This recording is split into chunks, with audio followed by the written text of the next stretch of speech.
Welcome to Arash's World, where you will hear prominent voices, psychoanalysts, psychologists, therapists, philosophers, and thought leaders talk about a variety of mental health concerns and problems, including how to deal with anxiety, depression, and chronic conditions, and how to become more resilient, find inner peace, be emotionally engaged in your personal and professional life, and just be your beautiful, authentic self.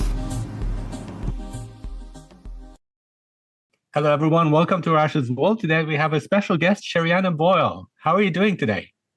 Great. Thanks. Thanks for having me. All right. Yeah. So I start off with the toughest question. Which is, how would you briefly describe yourself? What would you say? How would you describe yourself here to our audience? How would I describe myself? Yes. Probably intuitive.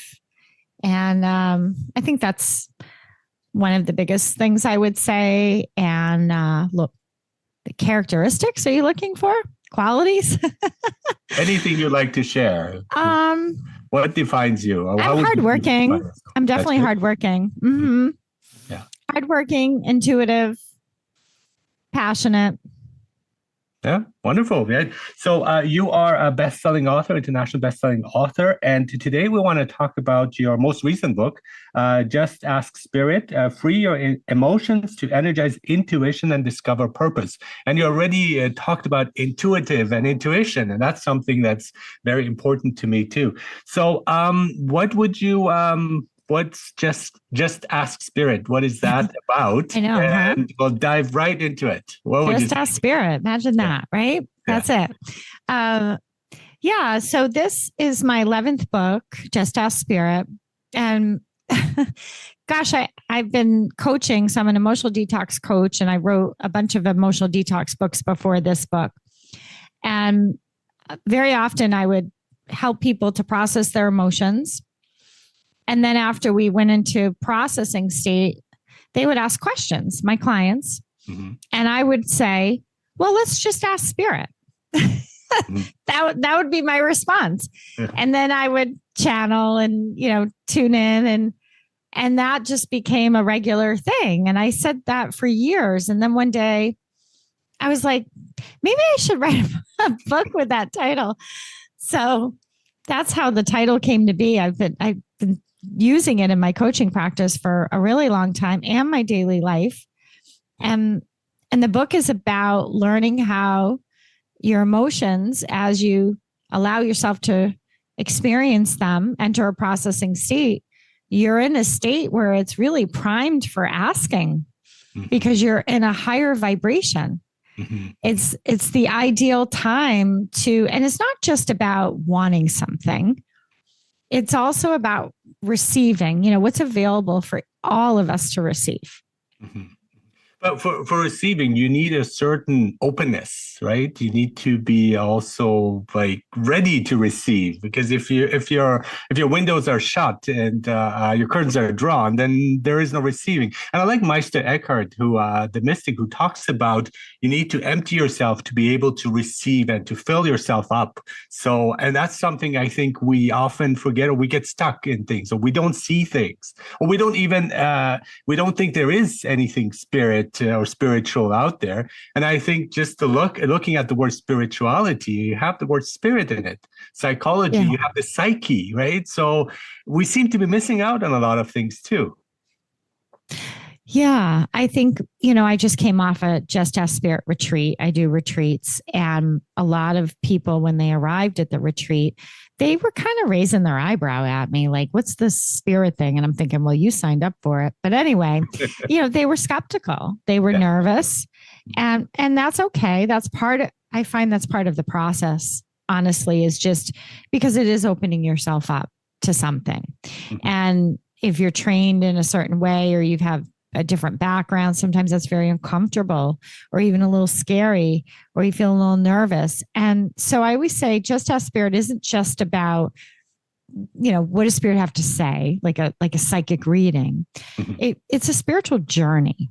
It's a journey of learning to tap into something higher, your higher consciousness, your purpose, tap into your intuition, and then allow yourself to see what happens. And then you kind of get to decide, is this something that I want to deepen, or is this something that I'm interested in? I'm not here to tell anybody what to believe. I'm just here to show you that so my motto with Just Ask Spirit is feel first, then ask.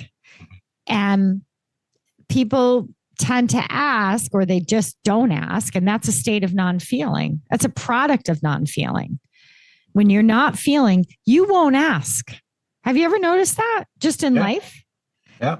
That it's also like takes away like curiosity and so on, because that is really connected with wanting to know more, a feeling where you're like curious about things. But it's like, I consider it to a zombie state where you just like, you're just getting by and you're in your comfort zone and days go by and you do your work, but kind of like mindlessly. And that's why I think and we're afraid of emotions, I think more often than not. But they make our life so colorful and so rich. They're so important. Not only that, but also for discovering ourselves too, and how we feel about things. I mean, that's part of the discovery. If you don't know how you feel about things, then you don't know who you are, I think. Yeah, absolutely. Feeling, you just can't leave it out of the equation of self-discovery and spirituality. And I think the thing that people realize after we went through the retreat was how little they do, how they were even allowing that option on the table. Mm-hmm. It's like you take something so huge and it's like you just put these blinders on. Mm-hmm. Yes. And all you see is these obstacles, and you see maybe 1, 2, 3 options in your life. Mm-hmm. And then if you don't like any of the options, then where does that leave you? Right. And so the less we feel, the smaller our life gets in terms of what we see is available to us and what we're willing to open to and try. Mm-hmm. I like how we say feel first, because we're often like with feelings, we're trying to like suppress it. We're trying to control it. We're trying to block it and so on. And all that does is just like creates more and more tension instead of actually just letting it flow out and not immediately judging them too. I mean, that's the thing. We're afraid of certain things, and some dark stuff will come up, but that's part of the cleansing, right? I like emotional detox. Like it needs to come out. And if it doesn't come out, it's going to fester there and turn into something worse. Well, I'm glad you mentioned that, because so what I've known for is in the last 7 books I've written, I've created a system called Cleanse. So I wrote it in my first 3 emotional detox books. It's a structure. It's an acronym for the steps of an emotional detox. And then what started to happen is I started to realize as people were processing their emotions, they were getting more intuitive. Mm-hmm. And now we're in a coaching session. We're having a different conversation. I'm teaching them about intuition. I'm supporting them on a whole nother journey. So we went from, please help me learn how to feel, to, oh my gosh, like I'm getting these guidance. And what does this mean? And can you help me? And so Just Ask Spirit still has Cleanse. I want everyone to know that. I didn't leave it out. It's just a new variation of Cleanse. It's sort of like a spiritual version, a daily practice where we learn how to feel first, and then you ask Spirit. And I do it every single morning. I go through the 7 steps. I go into a state of feeling. Sometimes I ask Spirit for a loved one, or I ask for healing. It doesn't have to be like something material. Or I ask for guidance. Sometimes I just say, can you just show me what to focus on today? Like maybe I have a million things, but what happens when you connect to Spirit, and I talk about this in the book, is everything that is irrelevant dissipates. Yeah. And what's meaningful comes to the surface. And that's the thing I love about the practice the most, is we can get so caught up in the things that really don't matter. And they can drain the heck out of our energy. And Spirit will just bring it right to the forefront for you. This is what's important. This is connected to you, your soul, your purpose. This is what you want to be focusing on.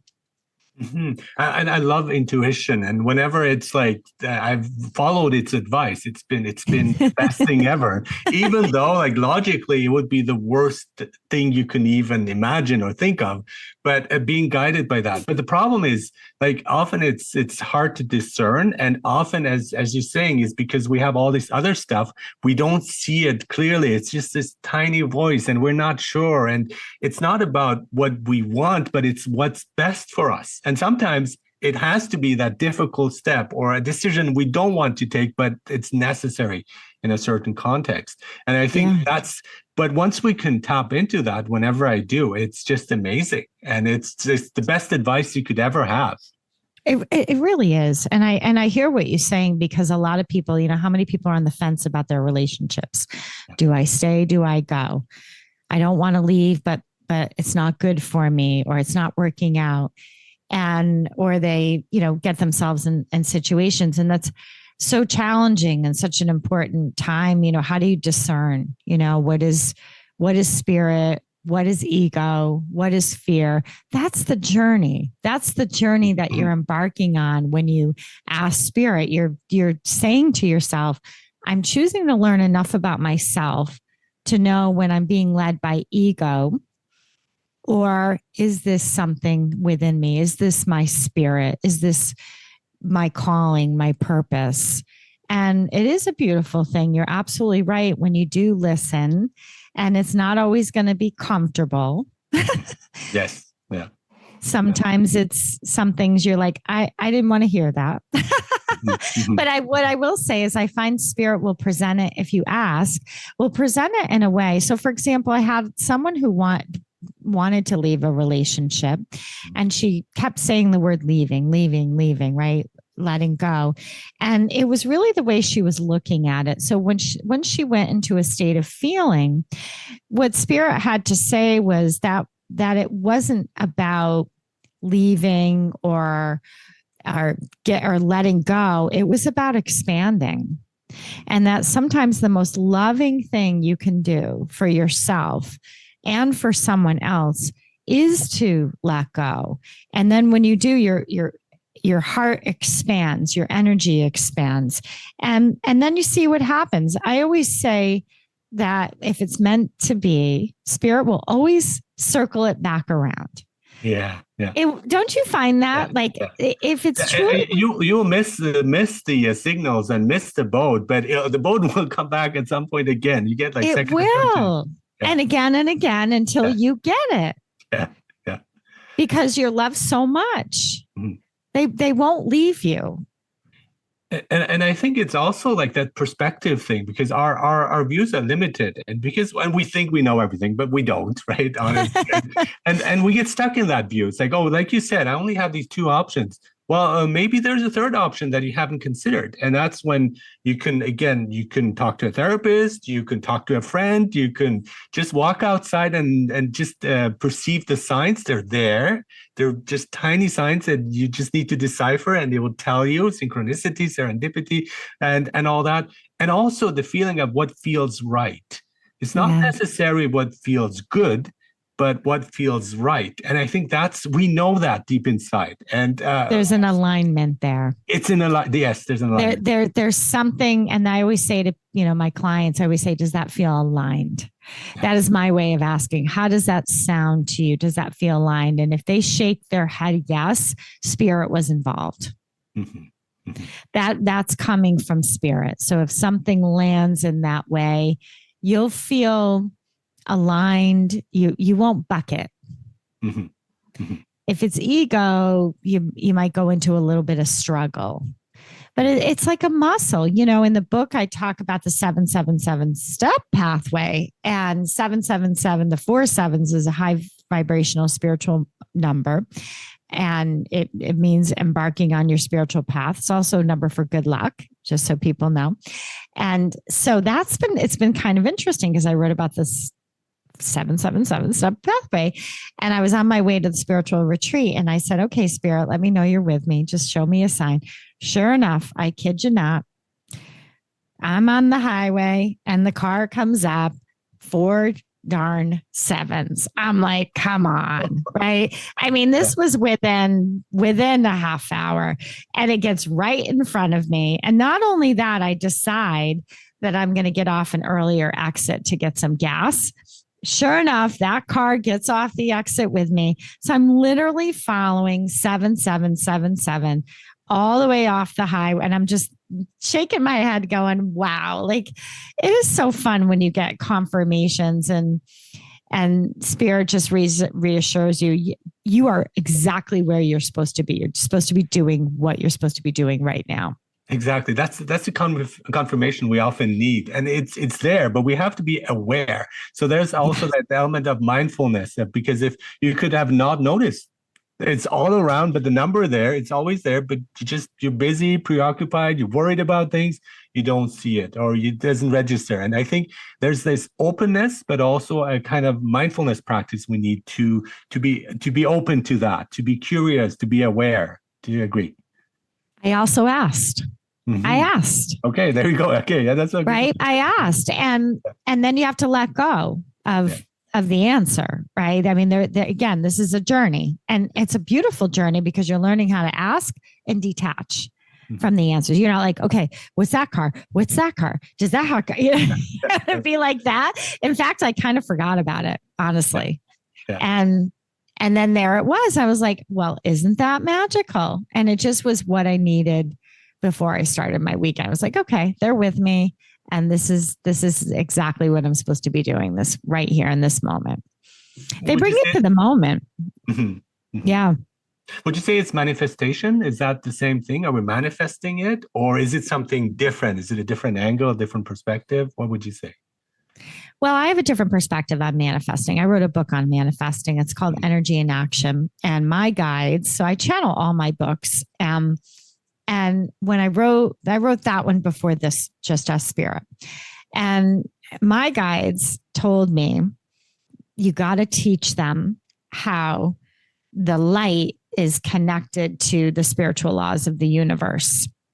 So you talk about manifesting. And so I talk about the spiritual laws, how they're connected to light, and light is overseen by spiritual masters, ascended masters, as well as archangels, and basically beings in high vibrational realms kind of thing.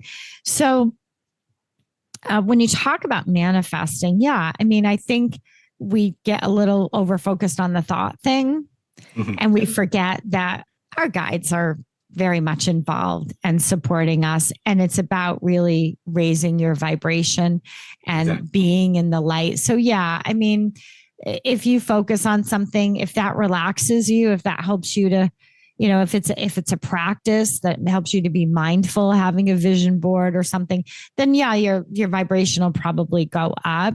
But if you're sort of ruminating or obsessing on this, I got to say this, I got to do that, you might lower your vibration, get a little attached to the answers. So for me, manifesting, yeah, it is working with the higher realms and asking spirit.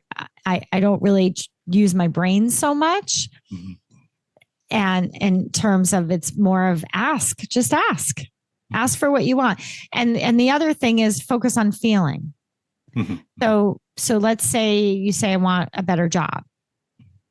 Okay, great. Well, I want more money. Okay, great. And then what's the feeling of that? I want to feel fulfilled. I want to feel success, or I want to feel balanced, right? And that's an energy. That's a frequency. Your guides really respond to states of feeling. That's why I say feel first, then ask. Mm-hmm. Mm-hmm. Exactly. Yeah.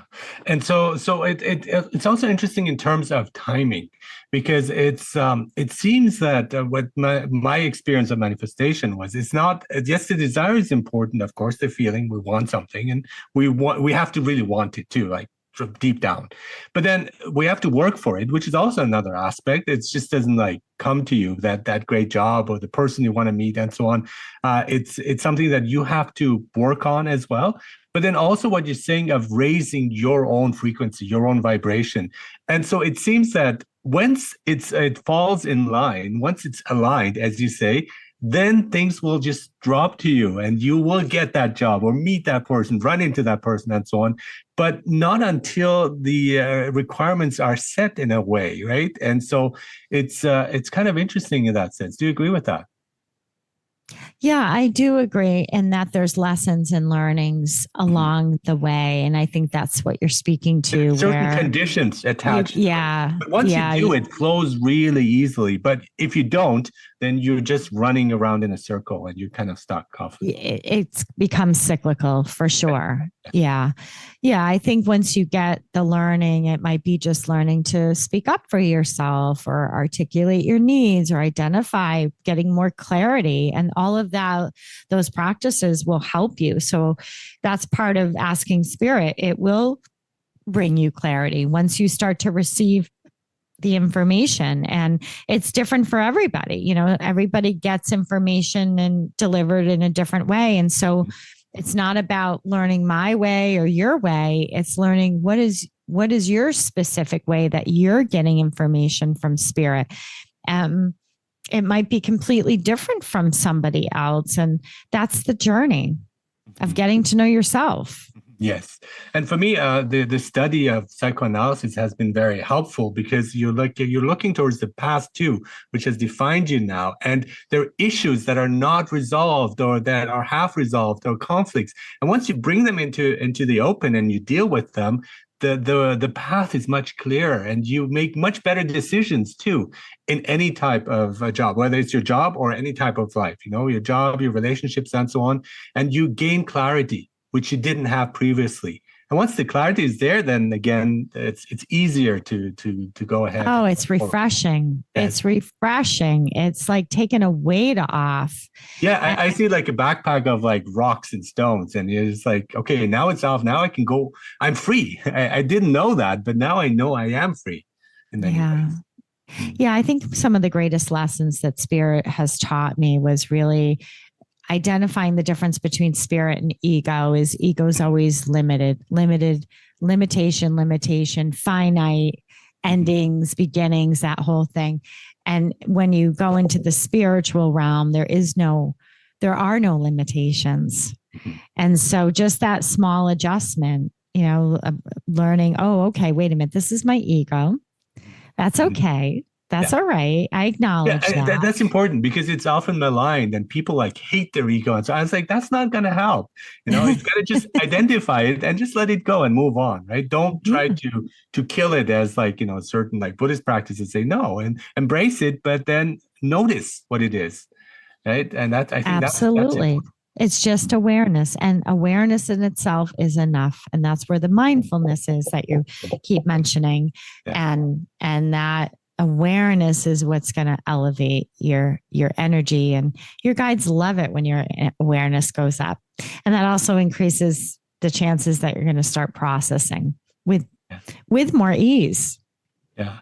I had one of my guests here, Sheila Winter-Wallace. She talked about the spirit as well. And it's a great point. And I read in your book too, you mentioned that the spirit itself, our soul, is also, it's pure. It's untarnished and so on. And then the problem arises once we are again within the body, where certain things get muddled or we lose contact with it, or we have this negativity creep in that's blocking it, like clouds. The sun is always there, but clouds are blocking it. And so that kind of like, again, detoxing, processing, freeing yourself from it is so important. And I think that is hugely necessary also when it comes to mental health, when it comes to therapy, when it comes to wanting to improve individually as well. Like people read self-help books and look at that, I think. And the fact that you don't believe in spirit is fine. It doesn't mean that you don't have it. I think we all do have it, whether we believe in it or not, it's there. And just kind of open up to that though, for your own sake, for your health, mental health, physical health, overall well-being as well. Yeah. Yeah. And we have to remember that emotions, I mean, I always say emotions are the gateway to the soul, and emotions are, when we feel them, when we process them, they awaken the senses. And when we awaken the senses, we awaken our higher connection and our higher support system. I think we're all working very hard at, in terms of as human beings. I do think there needs to be some discipline and some direction, but I think there's a lot of people that carry a lot of responsibility on their shoulders, taking responsibility for, well, for example, the way somebody else feels. Oh, you're upset. Oh, I'm somehow responsible for that. And every time we say we're responsible, aren't we really kind of saying it's our fault? And when we do that, we just smack ourselves down and we become small again, and we lose our connection to who we really are. I mean, we are spiritual beings having an experience here. The word spirit. Yeah. And a human body. Yeah. So it's really about not minimizing your truth anymore. And that's why for me, positivity is the only way to go. I mean, there's nothing else, and I think when people get more pessimistic about things, whether it's their own lives, the future and what's going on, I think you need to remain positive. I think that's your responsibility, to be positive, even though it's hard. It's harder when things are not going well, but so that's the challenge there. That's the lesson. Yeah. Yeah, as long as you're feeling, and your positivity isn't a way to cover up what you're feeling. Oh yeah, yeah. So that's a great point you're making, right? It's not toxic positivity. I'm not talking about that. Imagining things that are not real, right? That's another thing. Where it's exactly. It's fine when it's not. Yeah. So connecting it with feeling, I agree with that completely. Yeah, it's important it's okay to have a moment, where you might feel upset or a little sad, or just let it loose, because I think a lot of times when we're trying to hold it together, so that's when maybe aspects of ourselves that we don't love start to come out. Maybe we snap, or we get a little edgy, or we get a little short with someone, and that's all resistance, and that's all ego. There's no spirit there, and then maybe you kind of say, oh, you realize that you're just overwhelmed. And take some pressure off yourself. So it's okay to have a moment. And once you have that moment, you process what you feel, then your new fresh attitude will come into play, like what you're speaking to, that you realize what's important, what's meaningful. Like I said, spirit will come in, and then you get resilient. Yes. And find it interesting too. You have detox, you have cleansing, and so on. So there's this kind of clearing up of this negative energy that has been with us throughout our lives. And again, it's part of emotional stress, or all kinds of stress. But then it's kind of freeing yourself from it and distancing yourself in a way, but also by processing them. Because once you process them, then they're not behind you, or they're not following you. It's again, that's when you acknowledging first, and then kind of letting them go, and letting them roam about, and not being stuck in judgments or limited ways of thinking, I think. Yeah, I mean, one of the ways that when you're connected to spirit is you move from doing to being, to serving. And when you're in it, like a negative loop or reactivity, you're like, what do I do? How do I fix it? How do I make it go away? I don't like this. But when you start to process your emotions and connect to spirit, you learn that you're serving the planet, you're serving your family line, you're serving your community, because now you're like, wow, I'm changing myself. I feel better. I always say, when their energy goes up, their vibration goes up. This is what we did all weekend with the retreat. Every time somebody would process and then get some channel from spirit, get some insight, I literally would feel like I just got something. And I was just witnessing. And I would say to them, thank you. I just felt blessed all of a sudden. So you really are serving when you're connected to spirit, when you're like, wow, I feel like I'm really contributing. I'm making a difference here on the planet. It's kind of show don't tell thing we have in writing, and I think it applies to that too. One of my problems is sometimes try to tell people it's like, well, you should do this and so on, but it comes off as a bit forced. And if they're in that negative loop, they will not listen to you, or they would think you're trying to control them, or they would have these negative thoughts projected onto you. But then what you can do is exactly that. Just kind of raise your own level, and then they come to you. It's like, well, what's your secret? And sometimes it does rub off. You walk into a room where you're smiling, you're happy, and suddenly the gloom kind of evaporates, and people are doing the same thing. The opposite exists as well, right? When people are in a good mood and this moody person comes in. But once you're detached from all of that, then you can keep your own like happiness, your spiritual alignment. And it's like, okay, well, this person's mood does not affect me because I am in my own space there. Absolutely. Yeah. I mean, emotions are contagious. We know that. The research shows that. But connecting to spirit's contagious too. That's what I'm learning now. So that's a whole nother exciting adventure for me to see people catch the spirit of it and realize, wow, I have something really special here that I can tap into. How do you deal with the doubt that people have, or the resistance that you also talked about? What's kind of a strategy of trying to make them feel at ease? Because when people are not at ease, they're not going to listen to you, right? So how can you kind of get them there so they can accept some of these truths, I would say? Yeah, that's a good question. And that's so cleanse the system I teach, which is an acronym for 7 steps for asking spirit, 7 steps for processing your emotions, 7 steps for connecting to your guides, 7 steps for clearing your energy. So that's why I have the 4 sevens. And I think what I've learned is to trust the system. I've tested it so many times. I've worked with it for so many years that when someone has doubt, I know that once they start processing their emotions, I trust that process that they will come around.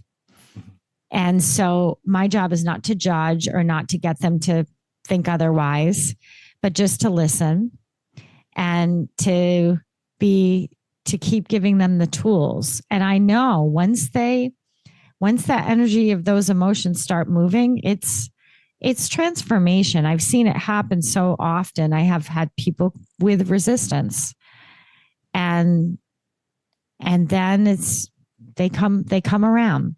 So I don't try to do anything when there's doubt. What I will say is I will teach them how to process, and then I will encourage them to ask spirit. So they don't feel like I'm pushing something on them. You ask. Go ahead. I'm giving you the tools. Ask and see what you get. And what I've heard from people is it's very empowering that way. Yeah. And I think just to be open, that's our responsibility, each of us, to be open to other things as well. A certain openness is necessary. And so when I first read about manifestation some years ago, I was like, okay, I don't think so. I don't believe in it, but I'll give it a shot. Who knows, right? And it did come true. And I wish I'd asked for more, but it did come true. So I said, well, there is something to it. Let's explore that. And I think it's kind of not healthy if we're closing off certain things or certain beliefs or certain ideas. And I think just kind of that openness and curiosity and saying like, okay, let's give this a try. Let's try it out. Let's ask the spirit and see what happens. No, we have nothing to lose, right? And so it's not even an investment. You're not losing money or anything. It's just a minor experiment.